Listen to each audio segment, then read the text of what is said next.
Hello Year 3, welcome to this week's first English lesson. So today we are going to be carrying on with our Night Gardener work. It's our last week on the Night Gardener, so just 2 more tasks on this before we move on to a different book.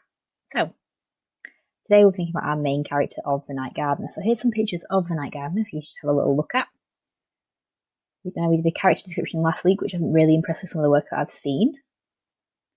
So for today's task, we're going to be thinking about the Night Gardener.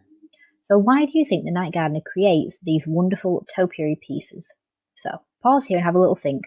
Why do you think the Night Gardener creates these artwork out from the trees? What do you think his reasons are for that? That will help you when we do our task later on. Might want to think of some different questions as well about that. So why do you think he does it? How long do you think he's done it for?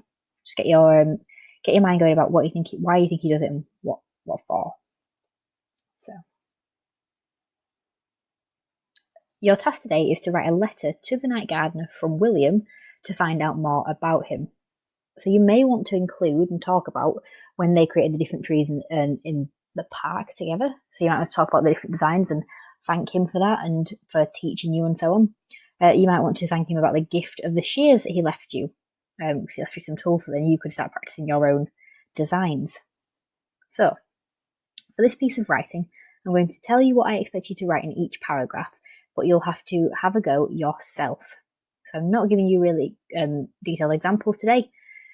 Since we're towards the end of our unit, I'm letting you have a bit more free rein so you can have a go yourself.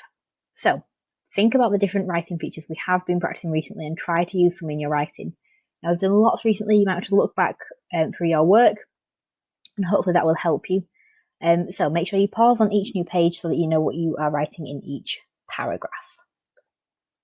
So in your first paragraph, I'd like you to introduce yourself. So who are you? Well, you are William. So remind him where you live, where you're from. Remind him that you met him at the park and so on. And explain why you're writing. So I'm writing to you to ask you. So we want to find out why he creates these images out of the trees. So that's the main thing that you're asking him.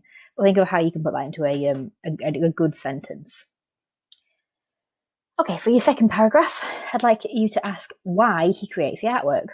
So you could ask him if it's because he wants to make people feel better. So you could just say, so I want to know why you create the artwork. Is it because you want to make people feel better? You could then ask him why he chooses to create animals. So he could make anything in the world. So why did he make the trees look like animals? Or you could ask him how he chooses which animals to create. So does he just do random animals, or is there a reason behind each one? For your third paragraph, I'd like you to ask him if he enjoys turning the trees into animals, if he enjoys what he's doing.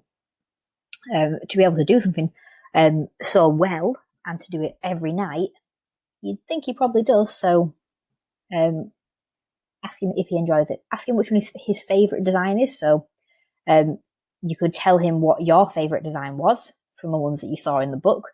And you could tell him what you might create if you could do the same. So think of all the different animals that you think would look really good if they had been made into these trees. Okay, you might have to pause here so you can see the different paragraphs for this first page before we move on to the next few paragraphs. Great, so paragraph 4. So ask him how long he has been creating the artwork. Does he travel all over doing this, or is this the first place he's been to? Why did he come to Grimlock Lane? Where did he go after Grimlock Lane might be another question that you could ask him. So thinking about, is this the first time, just getting a little bit of history about that the Night Gardener. So paragraph 5 and our final paragraph, you're going to thank the Night Gardener for his amazing work. You're going to thank him for coming to Grimlock Lane, and you could even tell him now about what Grimlock Lane is like since he's been. So talk about how much of a difference he's had to the town and to the people that live there. So I will see you on Thursday for another English video. Remember to email us your work or share it on Twitter. Bye.